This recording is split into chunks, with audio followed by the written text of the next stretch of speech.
We got ourselves some hidden signals in the market that we need to discuss on today's stock market brief show because let's be real, the stock market is heating up. The S&P 500 just closed at another all-time high. So on today's stock market brief show, we're going to be getting into that. If you haven't done so already, make sure to subscribe to the channel. If you like this type of content, we're going to be discussing the market conditions, giving you an update there, some expected moves, and we're going to get into those larger market cap names, all that and more. Let's get into it. All right, ladies and gentlemen, welcome back to the show. So we do have those hidden signals that everyone may be overlooking. So we're going to talk about some of them that the big banks are reporting on, and it has to do with sentiment. And this right here is from Bank of America. And what they said was the sell-side strategists, the equity sentiment is at its highest level in 30 months. So if you look over here, it hasn't been to this level for 30 months prior. And if you look back through history, when you get into this extreme bullish sentiment, which we're to still have some room to go, it's typically bearish for stocks. So it acts as a contrarian indicator. You can see we got way extended over here. That was the dot-com craziness going on. And even going into 2007, 2008 great financial crisis, we saw it go through that band there too as well. In most recent times, we came up to this upper band, and that was at the peak euphoria right in 2021. But that's not it. We also have Goldman Sachs coming out with their U.S. equity sentiment indicator 2, telling us that we haven't seen a reading this high since mid-2018. And well, do you remember 2018? I do. The market grinded and grinded and grinded and grinded higher, and actually led into what's known now as the Christmas Eve massacre. What else do we got going on? Well, if we just look at the performance for the S&P 500, you can see this orange line is 2024, and dating back all the way since 1928, you can see that we're in the top decile as far as yearly performance in the market. So the market is just on a monster move. It's heating up. Take a look here. I found this chart to be very interesting. Leveraged ETFs. You know the leveraged ETFs that I'm talking about. You trade them too. Don't lie. Total assets under management in the billions, hitting new record highs since 2020. This thing has absolutely exploded to the upside. Let's take a look at the S&P 500. I got some lines on my screen. You can put them on yours if you want.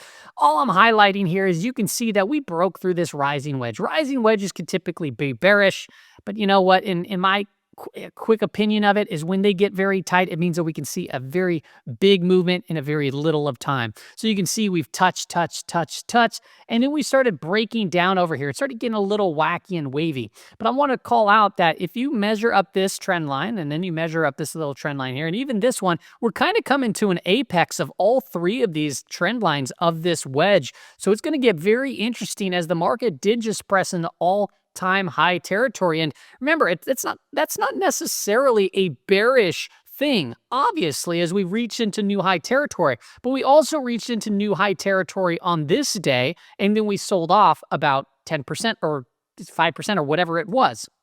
I don't have the numbers in front of me. Now, as the market's pressing higher, is it doing anything out of the ordinary? I would say no. It's still well within its weekly expected move for the week. Now, if you don't know what an expected move is, this is what the option price is in. It's handicapping forward risk for the following week. So these levels that you see on my screen, they were all pulled from the week prior before. So we're coming up into that. You even see the month to date, we're slightly out of that.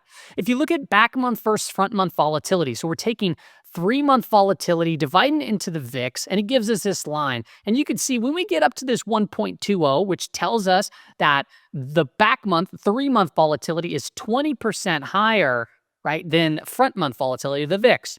And when it gets up into these levels, we have seen consolidations and pullbacks. Things are getting a little frothy. You can go back even through here. You can see that this price action just had to consolidate before moving further up. You can see over here, it kind of consolidated, went up a little bit higher, and then we went into a correction. And many times you can go back through. Even on the flip side to that, when we get below this 1.0 reading, or right at it around 1.0, like we were here, it's marked bottoms in the market, including the most recent crazy sell side that we saw in August of this year. Something else to pay attention to that I've been talking about more recently is the 10-day moving average on the put to call ratio, this black line. And we haven't really seen it at these levels since, well, mid-July, and then in 2023, mid-July to August as well. So right around those same times seasonally. But now we're here in November and December. And you can see that when we started turning back up, we did see weakness into these markets. Now, this line can potentially go lower, but I would just be very cautious when it's in and around these levels, because if it starts turning back up again, we may be in for a little bit of a consolidation, a little bit of a pullback. Remember, markets can, every year have a 10% pullback, sometimes multiple 5% pullbacks, and so forth. But this is all taking place in very bullish seasonality, right? We're in election year here, so let's pay attention to the darker blue line. You can see we're in November, and then December, the back half of the year, they basically go straight up. But as we're coming into the end of November, when you reach into all-time highs, you do see a little slip up over here into December, and then you start seeing the market rally up higher. So we are in a bullish period. And what's very bullish during this period? Well, typically the ruddy or IWM or small caps, right? And we've been seeing those take off pretty significantly in recent trade, and now they're consolidating. In last night's video, we talked about the IWM, of how I wouldn't look to buy it where it was currently at, and it came off a little bit. Does that make me Nostradamus? Absolutely not. It's just consolidating. It's just digesting its recent big move. But you can see here, November 26th into December 28th, you typically have some outperformance in these small caps. So we gotta just be aware that this might be an area that traders might look to press if we get that bullish seasonality. But we gotta be careful, because now, take me back down to 2016, 2017, 2018, 2019, when he starts posting little messages out on the social platforms, the markets respond quick. Now, since we were talking about seasonality, I looked at the back into 2016, and you can see when he won the election, the blue line, and then you can see it's going out 58 days past this point.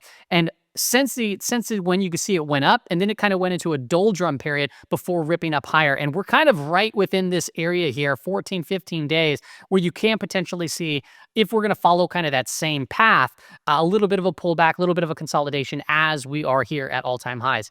But back to this post that he did on social, the dollar responded just in a wild fashion, a big move to the upside in the dollar. However, it's talking about tariffs, and you got to think through this a little bit here.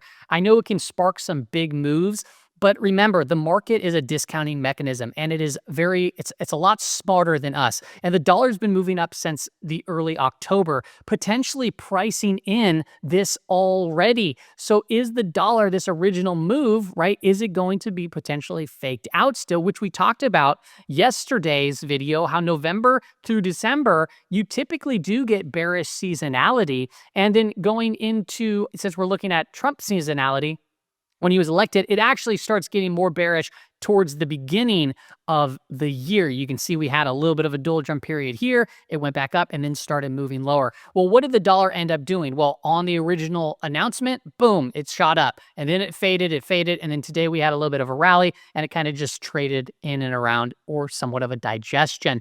And this is going to be important to pay attention to, because the currency markets, they matter, and they matter a lot. I mean, you can take a look here. Remember, we talked about China. The dollar, it ended up being up on the day. Where did China finish? Well, relatively flat to slightly down. This is KWeb. You can look at FXI. You can look at individual names, whatever you may want to see. But look at how the dollar's been up. China's been down. And this is really taking place after this start of the big rally, potentially pricing in what Trump had already talked about here. So if the dollar is going to digest and come off, I still think that this could be a potential one to watch in the very near future. If we take a look at the 11 sectors that make up the S&P 500, utilities led the way. Utility names are more notoriously to be risk-off type assets. So this is another new high. We went over charts and utilities prior, and various indicators by various banks, and it is getting very frothy here in this space, but they continue to press higher. So look for digestions, see how it shapes up in the near future. We'll talk about it if you're watching this show. You'll hear me talk about it in the near future. TLT, you can see, was slightly down on the day, but we recovered a little bit near the highs of where we closed, but it's just consolidating after a pretty large run. So I'd like to see a few more days of consolidation and then maybe try to hit that just measured move of this diamond pattern up to and around 95. So that could be something that we can watch for. Now, this could very well happen if you look at CTA, which stands for, right, Commodity Trading Advisors, which in short are algorithms that follow trend. And you can see here, we're actually at a low that we haven't really been at around since April of 2024. And it's starting to turn up, which leads me to believe that if we start to get a little bit more bullish price action here in the notes, you can potentially start to see this start turning up and CTAs start to buy and potentially see some short coverings take place to really get this market moving. Now, let's take a look at some of the expected moves for the day. So SPY, what did we talk about yesterday? We said if we get back above the week to date, maybe look at that daily expected move. We traded sideways for the majority of the day, but we closed right in that implied move. What's the updated implied move? It's right here. So we're right at about that weekly expected move at 602.22. We have the daily zone, the upper zone. It's up basically up north of 606 and down here to around 603.40. If we do start to see some sell side, we'd be coming back into the monthly expected move, which, I mean, the month is ending, so we'll be getting new monthly expected moves. So if you're in the Discord or you signed up through Patreon, synced your Discord up, we'll be sending those out going into this next month here. And if the if the SPY wants to come off a little bit further, just pay attention to this green zone as we're still above a rising 5-day moving average, which is bullish, okay? And we'll talk about the market conditions here momentarily.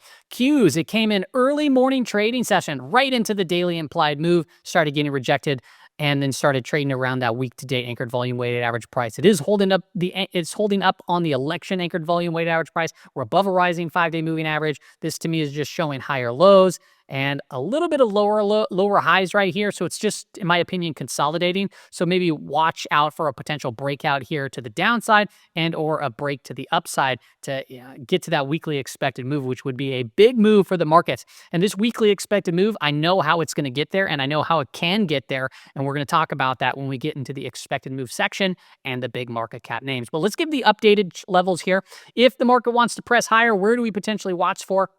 Yeah, the upper monthly expected move, upper weekly expected move, and you have the zone right here. They're all within confluence. So if the market wants to take off, be cautious if it's up here and you're trying to go long, right? If you're trying to start a new position intraday up in this range, this is probably the upside that we're looking at going into tomorrow. Downside going into tomorrow is around that election volume weighted average price and this daily zone down here. If you want these levels, just screenshot it, zoom in, put them on your chart. Let's talk about market conditions. I want to start off by looking at gamma. We do have traders continuing to reach out further to 6,100. So as long as we hold above this 6,000, things are looking pretty good, right? If we start breaking under 6,000, let's see what happens down here because there's not much supportive levels beneath us. So if we take a look here at the gamma chart, you can see we do have some confluence of gamma levels in and around 6,000. And then right at about here is a 6,050. And then right up there is at 6,100. So we got 6,050, 6,000, okay? So these are some key strikes. If the market wants to press up higher, it could very well get hung up in and around 60.50 and then be very cautious if we do reach up to that 6,100. As it stands right now, the gamma flip line is about 59.40, so we're in positive gamma territory. We're above some rising 5-day moving averages. Look to buy the dips and sell the rips. Just be aware that we are in an area right at this moment where the risk is growing to the downside while the reward is starting to shrink in to the upside. And now I talked about the gamma flip line yesterday, how volatility increases when you get below it, dealers selling to selling, buying to buying. But I wanted to give you the visualization because there's a lot of new subscribers here in recent days, and I want to show you what it looks like. So here is a net gamma chart looking at the S&P 500. And basically, in short, when it is white, above this blue line, that's positive gamma territory. So that means that the S&P 500 is above this little line. Now, when it's below the line, it's dark gray, and this means that it's in negative territory, right? And we talk about how volatility increased. Well, I went ahead and just highlighted this on the VIX, that the times that we went into negative gamma territory and got out of it, and the gray box is showing that. Big gray box starts where we go into negative gamma territory, and it ends when we get out. And during this time, what do you notice? The VIX, it rises, it rises, it rises. It really rose here. It shot up, shot up, and shot up. And even more recently, we had a day in negative gamma territory here, but then since it's come off. And this is important to know because if you are trading and you're aware when you go and slip into negative gamma territory, if you are aware that volatility is going to increase, well, the market that's what it's telling you, that the market conditions can change here. And that means if you don't change your strategy, right, if you're not adapting to a changing market, you may be wondering why your strategy is not working as good. Or maybe if you're a breakout trader, right, you're playing a breakout and it goes like this and then shoots right back down. You're like, oh, it doesn't work, right? Or if you're day trading and all of a sudden you're really good in negative gamma territory, but you have no idea why. But then it goes into positive gamma territory and it starts going down. And then all of a sudden you just get little small days kind of back and forth and you're getting chopped up in ranges, or the day is, gaps up and then just chops around. You won't really understand that unless if you're well aware of the conditions of the market. Now, if we take this a step further, we look at the 5-day moving average and the direction of it, all green across the board except for semiconductors. So semiconductors is now below a declining 5-day moving average. It's rather flat. So this is what I said, that if the Qs are going to reach up to the upper weekly expected move for the week, right, it's going to need to have semiconductors support. And I'm going to talk to you about the expected move on one of the largest in terms of market cap and implied volatility semiconductor names. Now, if you are interested, by the way, of checking out the swing trading community, my Patreon, you sync up Discord, you get access to Discord. That's where I post all these benefits. I'm not going to take too much time here, but if you want to see what that's all about, take a look. Click that link in the pinned comment or the description. So we're going to get into expected moves here. And this, I just want to recap on some of the larger market cap names and then go into Nvidia and then Tesla too as well. But we're going to talk about them all. So Apple, right? So yesterday we talked about the expected moves for the week. And look at, why did the market drive up higher today? Well, it was the mega cap names that really helped drive things forward. But now just pay attention. As we press higher, Apple, it's outside of its weekly expected move and coming into a prior area of supply, and that could hold potentially, but we are seeing higher lows. That's positive. We're seeing a little bit of a breakout. It's outside of the implied move. Look at Google today, reached into its upper implied move. So if you were in this Discord and you saw me post about Google, right, a few days ago, it was pretty much here on the 15-minute time frame. We saw a nice little positive divergence. Well, be aware that we're there now at that upper weekly expected move. Take a look at Meta. Meta up at its upper weekly expected move. In fact, we got outside of it. We came back in. Take a look at Amazon. Amazon really, really tightened up over here in this wedge structure, and we saw a massive break from its implied move. So just be careful up and around these areas. If you are long it, just watch maybe this potential gap fill as a level of interest. That could potentially act as a level of resistance if price wants to continue pushing and breaking through. Take a look at Microsoft. Microsoft breaking through its weekly implied move here. And remember, it's only Tuesday. We have Wednesday, and then we have a little bit of trade, I believe, on Friday. It's a shortened trading day, and we're outside of these weekly expected moves. But how is the Qs going to reach up to its weekly implied move when it's so far away? And that brings me to two names, because what happens if these come back in within their implied moves? It's going to need the support from this big player, and that is Nvidia. And Nvidia, you can see here, it's in its happy place. We have not broke down from it, but you can see we did gap up. We came back and tested the lower weekly implied move. So my thought here is twofold. One, Nvidia has to come back up, and that can help be supportive if the other names are going to take a little bit of a breather as they're outside of their implied moves. The other thought here is if those other names start to come back in the weekly implied move and Nvidia continues to press down, that could put a big drag on the market, as all the large market cap names could potentially be down on the trading session. So that is something of a little bit of concern. And then Tesla has yet to tag its implied move, but I'd be paying close attention. It looks like it's just about to break there. Other than that, though, right, it's pretty bullish, right? We saw a consolidation, we moved up, a consolidation, we gapped up, and this is a bullish consolidation as it stands right now, but just be very mindful that we have not tagged an implied move for the week on tests. So I'd be paying close attention to Nvidia. It traded in the mud, couldn't get off of its head after reporting earnings, kind of sinking through into these levels. If it starts breaking down further, just be cautious because we can always have a snapback. But if it's going to end up dragging other names with it, that could be not a great sign for the overall markets. That's all I got for you on today's episode, everybody. Hope it helps out, gives you some insight into all this sentiment, all this bullishness, all these new highs that we're seeing in the market, but telling you to just be cautious because I want to close off with this. Things can get very dangerous in this market very fast. But to time it, the things that we need to look at is those market conditions. And as it stands right now, the majority of us we on the main products, SPY Qs, we're above a rising 5-day moving average, and we're still in negative gamma territory. But as I previously stated, when you break out of that, when you get into negative gamma territory, when things start to change, take it seriously. That's all I got for you. See you later.